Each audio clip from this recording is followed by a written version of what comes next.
TV, and those listening on the radio, we will explain. We're all wearing the same thing again. We always do this. How is this we possible? are all sharing a brain. I'm telling you. I've noticed this for months. We all come in a white similar tan kind of get up today, we're right? neutrals. Yes. Wow. It always happens, you guys. We're sharing a brain. I don't know how this is. My guess is that won't happen tomorrow, because for whatever reason, we have decided that it's a Throwback Thursday get up tomorrow.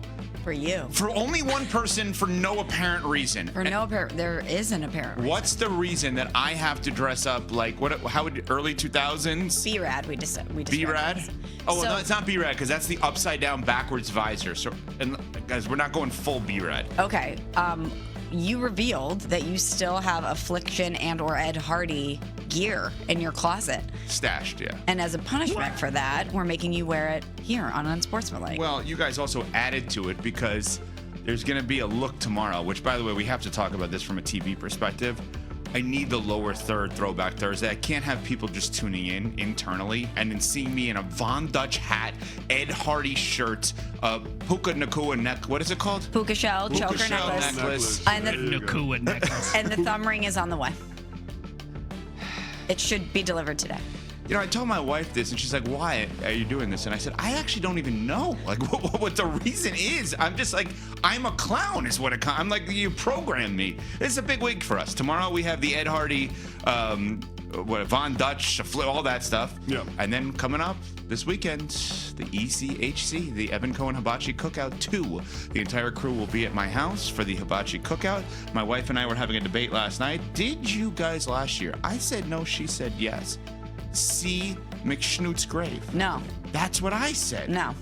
So for those who are unaware, unbeknownst to me, my daughter and I were having a catch. The ball rolls down a little hill in my front lawn, and then I see a gravestone on my front lawn for McSchnoot.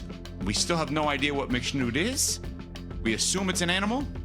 And now we are going to, and it's not ours, and so you guys all are going to visit it. Will you take pictures next to the grave? Obviously. Yeah, absolutely. We're going to pour one out for McSchnoot. Yeah, exactly. All Throw right. it up, throw it up. Back So to yes, Rihanna. big week for us here Always. on Unsportsmanlike, presented by Progressive Pour it Insurance. out. Maybe a big Pour it week out. in Cincinnati, as maybe possibly the Trey Hendrickson deal is closer to being done, or maybe possibly the All-Pro defensive end just doesn't want to get fined anymore. As yesterday, we learned by way of Adam Schefter that the holdout is going to now become a hold-in, where he's going to leave Florida and show up to Bengals camp. Guys, what do we make of this? Do we think that it is closer to getting done here? No. Okay, And back I don't to you, understand Bob. why Trey Hendrickson decided to rack up all of these fines before he ultimately acquiesced to the Bengals' demands, which is getting his butt in training camp. If this was how it was going to end a week and a half later, you might as well have showed up. Mm-hmm. Ain't no new contract on the table. He hadn't signed a new deal. So I'm assuming that will happen later this preseason. But why rack up the fines? What are you talking about? $50,000 a day? Yes. Why rack up those fines over the last week and a half, knowing that you can't get that money back because the franchise does not have the ability to rescind the fines because you're on a veteran contract? It just makes no sense in terms of the overall strategy. I don't understand for the life of me why guys won't execute the blueprint, which is to show up and hold in. You don't get fined, but then you also don't participate in team activities in training camp. I don't know if they don't feel comfortable doing business that way, having to look those people eye to eye and tell them that you're not doing something.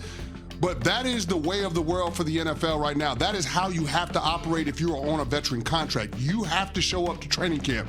They've effectively eliminated the holdout for guys on a veteran deal, but that doesn't mean that you can't hold in and withhold your services in order to move the team closer to your demands. Right now, it feels like Trey Hendrickson giving in a little bit more to the Cincinnati Bengals, and if you're his agent, that can't be a good feeling. No, not at all. But isn't the agent the one that's guiding you through this process? And shouldn't the agent do what you said in the beginning and say, okay, if you're going to report at all, why not just do it at the outset so that we're not racking up any of these fines and we're setting the precedent? At least we know. But when we speak to Adam Schefter yesterday, past tense Adam Schefter yesterday, and he said they're not close and that it's initially further apart than he thought. I don't think that Trey Hendrickson showing up is indicating that the two sides are moving closer together. I think it's that he just doesn't want to be charged $50,000 every day that he misses. Yeah, and I'm always of the belief that all these things get done. Like, just every holdout ultimately gets done. But strategy has changed here, right? I mean, the strategy was hold out. Now the strategy is hold in.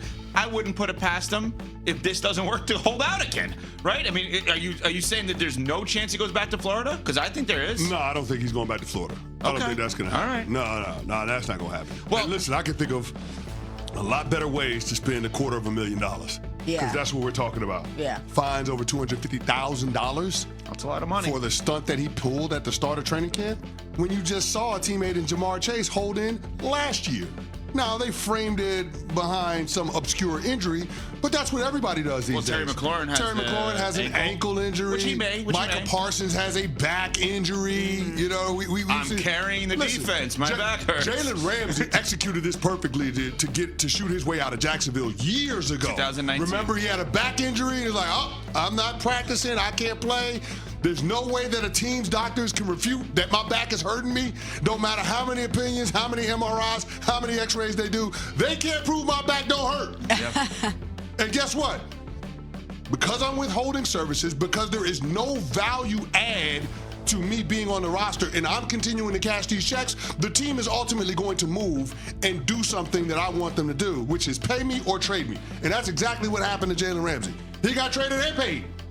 So I don't understand why players that are on veteran contracts don't understand that is how you have to do business in today's NFL. So I want to follow up on something that you said that's interesting, because when we were talking about these negotiations, you say oftentimes it forces players to, or it preys on their love of the game. No doubt.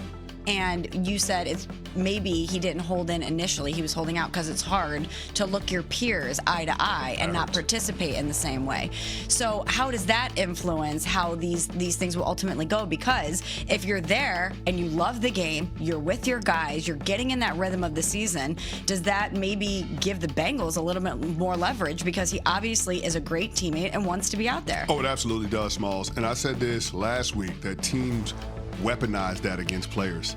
Getting with your guys, not wanting to let them down, your passion to do the thing that you've done your entire life, which is play football this time of year. All of a sudden, we've removed those things because the business of football is getting in the way. Well, if you get around your teammates, then all of a sudden there's that pressure. You know, those guys are fighting, trying to build something in order to have the season end the way that everybody wants it to, which is holding up the Lombardi Trophy. And you, as an able-bodied person, are not participating. That is counterintuitive. And that's what the Cincinnati Bengals are banking on. And that's what all NFL owners depend on, which is why they made the rules in this latest collective bargaining agreement the way that they did. And all of it, Cincinnati, when you say Cincinnati Bengals, 99% of the audience goes immediately to Joe Burrow, right? Like, that's always the focal point. Yeah. Trey Hendrickson is important because Joe Burrow is really good. Jamar Chase is unreal, and his relationship with Joe Burrow is really important. And the Bengals have struggled, obviously, since going to the Super Bowl a few years ago. Ryan Clark, ESPN NFL analyst, was on First Take yesterday and had this to say about Joe Burrow as it relates to the Bengals' struggles. Joe Burrow takes none of the blame for the Cincinnati Bengals not making it to the playoffs. Let's just think about the seasons Joe Burrow has actually finished. In two of those seasons, you go to the AFC Championships. In one of those seasons, you advance. And then you look at last year, and he's the best quarterback in the world, and it's not a conversation. I don't understand Chris's incessant need to make us not believe in Joe Burrow, or for Joe Burrow to not be a part of the conversation he has earned his way into being a part of. If they got 99 problems, Joe Burrow ain't one. I think you're Chris. I am Chris. Can I ask you a question just out of that soundbite? He said Joe Burrow is the best quarterback in the world, and it's not even a question. How are you the best quarterback in the world, and it's not even a question, and you didn't make first or second team All-Pro? How are you the best quarterback in the world? You didn't make the playoffs. You didn't win MVP. How is it unquestioned? I mean, I don't want to focus too much on the semantics, but that was just jarring to hear that. When did we start throwing around hyperbole like that? We know how good Joe Burrow is. We know what we think we know what he's ultimately capable of. We're Sure. waiting for the health to be there consistently. But there's 3 guys definitively ahead of him right now. Yeah, but here's the other thing about that, Smalls, and Pat Costello talks about this all the time. Why are we giving these guys hypothetical banners?